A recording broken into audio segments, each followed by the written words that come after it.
प्रिय मित्रों, स्वागत है आप सभी का आपके अपने YouTube channel solution of civil services में। आज का यह वीडियो बहुत ही महत्वपूर्ण इन्फॉर्मेशन के साथ आया है।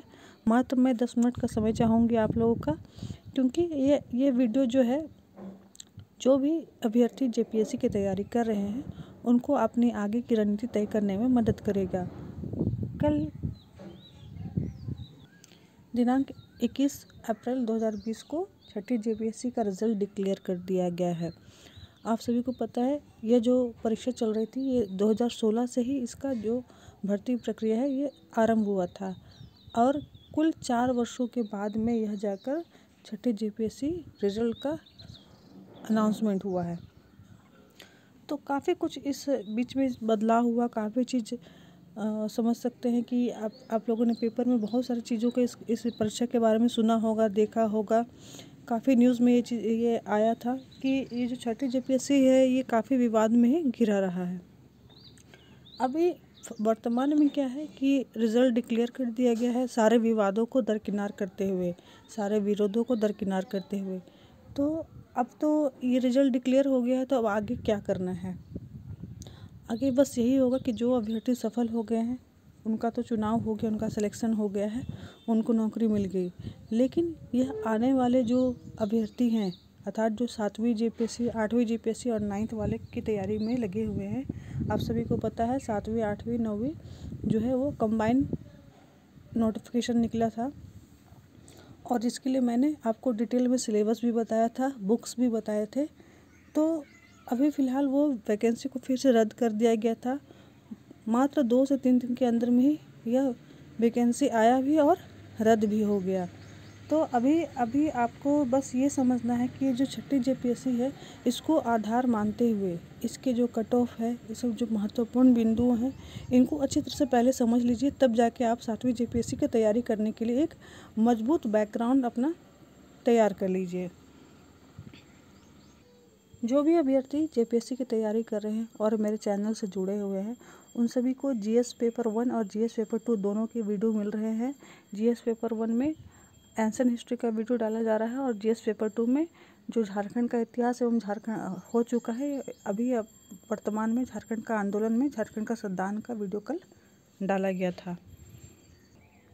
तो आप मेरे चैनल से JPSC PT और मेंस दोनों की तैयारी कर सकते हैं। आगे के लिए दिशा निर्देश एवं वीडियो कंटिन्यूसली डाले जाएंगे। बस चैनल अगर सब्सक्राइब नहीं किया तो सब्सक्राइब कर लीजिएगा और नोटिफिकेशन बेल प्रेस कर लीजिएगा।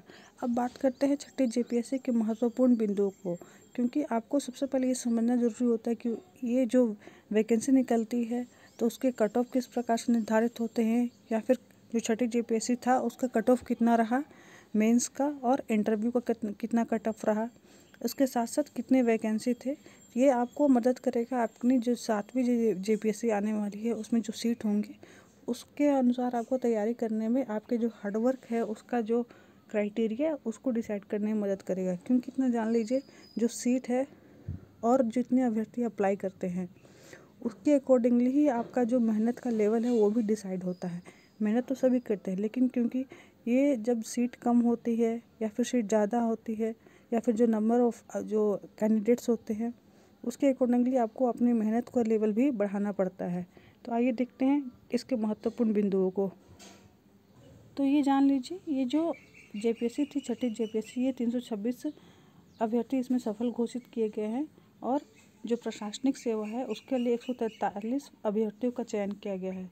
इसके साथ साथ वित्त सेवा के लिए 104, शिक्षा सेवा के लिए 36, सहकारिता सेवा के लिए 9, सामाजिक सुरक्षा सेवा के लिए 3 और सूचना सेवा के लिए 7, पुलिस सेवा के लिए 6 और योजना सेवा के लिए 18 अभ्यर्थियों का चयन किया गया है। आप सभी को पता है ये 2016 से चल रही थी जो भर्ती प्रक्रिया है और अब जाकर 2020 में पूरे 4 साल का यहाँ पे समय अभ्यर्थियों का ले लिया गया, तब जाकर इस वैकेंसी को क्लियर किया गया। हालांकि अब तो आप जैसे आयोग की माने या फिर सरकार की मानकर अगर हम लोग चलते हैं तो अब ये काफ़ी तेज़ी से होगा। आने वाली जितने भी वैकेंसी है वो काफ़ी तेज़ी से उनको निपटाने की कोशिश की जाएगी और इसी दिशा में ये बढ़ते हुए छठी का वैकेंसी को क्लियर कर दिया गया है ताकि 7वीं की तैयारी पूरी तरह से नियोजित तरीके से किया जा सके। इसमें देख लीजिए, अभी जो ये छठी JPSC हुआ है इसमें जो अनरिजर्व कैटेगरी है उनका जो कट ऑफ मार्क्स रहा है ये 600 रहा है। ईबीसी के लिए 594 रहा है, बीसी कैटेगरी के लिए 621 रहा है, एससी 538 और एसटी के लिए 524 रहा है। तो अभी भी थोड़ा बहुत इसमें भी संदेह लग रहा है कि कुछ फिर उसमें हंगामा हो, चेंजेस हो, क्योंकि यहाँ पे आप देख लीजिए अनरिजर्व और बीसी कैटेगरी, अनरिजर्व के लिए 600 और बीसी के लिए 621 कट ऑफ, पता नहीं कैसे इन लोगों ने निर्धारित किया था। खैर वो हम लोग को इसमें नहीं पढ़ना है। तो ये समझ लीजिए कि जो छठी जेपीएससी हुई थी टोटल इसमें 326 अभ्यर्थियों को सफल घोषित किया गया है। और ये जो नियुक्ति प्रक्रिया है इसमें पूरे 4 वर्ष का समय ले लिया गया। और ये करीब ये समझ लीजिए 4 वर्ष तो पूरी तरह ले लिया गया, लेकिन ये अगर ईयर वाइज काउंट करें तो 2016 से लेकर 20 तक ये 5 वर्षों का ये समझ गिनती में आ जाता है। मतलब समय तो केवल 4 वर्षों का ही लगा है, लेकिन अगर गणना करें तो 16, 17, 18, 19, 20 ये 5 वर्षों को टच करता हुआ यह नियुक्ति प्रक्रिया चला जाता है। और जब ये जो इसका जो मेंस का जो इंटरव्यू हुआ है ये करीब आपका 24 फरवरी से 6 मार्च के बीच में हुआ, जिसमें कि कुल 990 अभ्यर्थियों ने हिस्सा लिया था इंटरव्यू प्रक्रिया में, और जिसमें से कि आपको 326 अभ्यर्थियों को सफल घोषित किया गया। तो उस समय जो मेंस का जो रिज़ल्ट क्लियर हुआ था उस समय जो अनारक्षित कैटेगरी थे उनका जो कट ऑफ रहा था ये 508 रहा था, जबकि BC1 का कट ऑफ रहा था ये 482 और BC2 का जो कट ऑफ रहा था ये 506 रहा था। ठीक है, तो अभी जो आप देख रहे हैं अभी जो फाइनल ओवरऑल जो कट ऑफ है इसमें अनारक्षित का 600 है और BC का 621 है। इसको लेकर थोड़ा सा कन्फ्यूजन है अभी भी कि ये इस तरीके से क्यों किया गया है। खैर नियुक्ति प्रक्रिया के बारे में समझ लीजिए कि जो नियुक्ति आरंभ हुई थी ये 2016 में विज्ञापन आया था। फर्स्ट जो PT हुआ था ये 18 दिसंबर 16 को हुआ था। फिर उसमें रिजल्ट आया था 23 फरवरी 2017, संशोधित रिजल्ट 11 अगस्त 2017, पूरा संशोधित रिजल्ट 6 अगस्त 2018 को आया था। मुख्य परीक्षा जो हुई थी यह 28 जनवरी 2019 को हुई थी और इसका रिजल्ट आपको 15 फरवरी 2020 को अनाउंस किया गया था। और इंटरव्यू जो हुआ था यह 24 फरवरी से लेकर 6 मार्च तक चला और फाइनल रिजल्ट कल जाकर 21 अप्रैल 2020 को अनाउंस किया गया। तो समझ सकते हैं ये 4 वर्ष का पूरा समय ले लिया गया है। हालांकि ये 5 वर्षों में आप अगर ईयर्स काउंट करते तो ये 5 वर्ष दिखाई पड़ता है। तो ये जान लीजिए कि ये जो प्रक्रिया काफ़ी लंबी रही है और ये अभी बहुत सारे विवादों के बावजूद इस रिजल्ट को जो डिक्लेरेशन हुआ है इसके पीछे एक बहुत प्रमुख कारण यह रहा है कि 7वीं जो जेपीएससी है उसको आगे तीव्रता से उस पर काम किया जाएगा। इसलिए जो भी अभ्यर्थी 7वीं जेपीएससी की तैयारी कर रहे हैं पूरी सावधानी से पूरे लगन के साथ अपनी 7वीं जेपीएससी की तैयारी स्टार्ट कर दीजिए। मैंने बुक्स बता चुकी हूँ पहले से, सिलेबस पहले ही से बताया जा चुका है। फिर भी एक महत्वपूर्ण रणनीति है जो कि अब चूँकि आपको मिशन लेवल पर काम करना होगा, क्योंकि देखिए अब अगर रिजल्ट इतने विवादों के बावजूद अनाउंस कर दिया गया है तो इसलिए किया गया है ताकि 7वीं का जो है वो रास्ता क्लियर हो जाए। 7वीं जेपीएससी इसलिए अटकी पड़ी हुई थी ताकि क्योंकि छठी जेपीएससी को क्लियर ही नहीं किया गया था। तो अब छठी जेपीएससी को क्लियर कर दिया गया है तो आप 7वीं का ये समझ लीजिए कि उसका रास्ता क्लियर हो चुका है।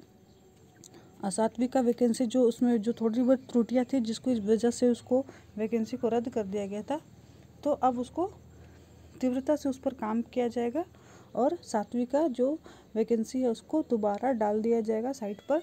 आप लोग साइट को देखते रहिएगा और मेरे चैनल पे भी उसके संबंधी नोटिफिकेशन डाले जाएंगे। तो बस आपको करना क्या है, अब आप लोग मिशन लेवल पर काम स्टार्ट कर दीजिए, अपनी पढ़ाई स्टार्ट कर दीजिए, समय पूरा दीजिए ताकि आप लोग तीव्रता से पढ़ सके। तो आपको जो महत्वपूर्ण बिंदु थे वो तो बता दिए गए छठी जेपीएससी के। आपको 7वीं जेपीएससी के लिए अब करना क्या है, तो सिलेबस जब बताया गया है, बुक्स बताया गया है, अभी फ़िलहाल लॉकडाउन है तो बुक्स नहीं मिल रहा था, लेकिन जैसे कि कल रात को मुझे एक नोटिफिकेशन मिला है बुक्स भी मार्केट में आपको अवेलेबल हो जाएगा। आज से हो सके तो कुछ बुक्स के शॉप भी खुलने वाले हैं, तो बुक्स अगर नहीं लिए तो बुक्स कलेक्ट कर लीजिए। और कैसे पढ़ना है, कौन सी महत्वपूर्ण बुक सबसे पहले लीजिए, क्योंकि अब समय कम है, कम समय में आपको अब तैयारी करनी है। ठीक है, तो कम समय में कैसी तैयारी हो जो कि आपको फ्रूटफुल हो, आपका रिजल्ट दे ही दे। तो इसके लिए आपको एक अलग से रणनीति बता दी जाएगी, उस वीडियो को ज़रूर देख लीजिएगा। फिलहाल ये समझ लीजिए कि समय कम समय में आपको एक मजबूत और कठोर रणनीति के साथ तैयारी करनी होगी, पूरा समय देना होगा। अभी फ़िलहाल आप सैक्रिफाइस का टाइम आ चुका है। आपको अभी सभी जो भी गैर ज़रूरी चीज़ हैं, जो भी आप अपने डेली रूटीन में करते हैं, तो सबसे पहले उन चीज़ों को हटाइए अपने रूटीन से। और जो सबसे ज़रूरी है फ़िलहाल कि आपको सिलेक्शन लेना है, क्योंकि अब जेपीएससी भी जो है वो आप मिशन मोड में काम कर रहा है, तो आपको अपनी पढ़ाई भी मिशन मोड में ही करनी होगी। पूरी तरह से लग करके पढ़ना होगा ताकि आपका रिजल्ट भी उन अधिकारियों में गिना जाए, या फिर आपका भी नाम जो रिज़ल्ट है, जो फाइनल का रिज़ल्ट है, उसमें आ जाए। तो जिस प्रकार आज बहुत सारे अभ्यर्थी के घरों में खुशी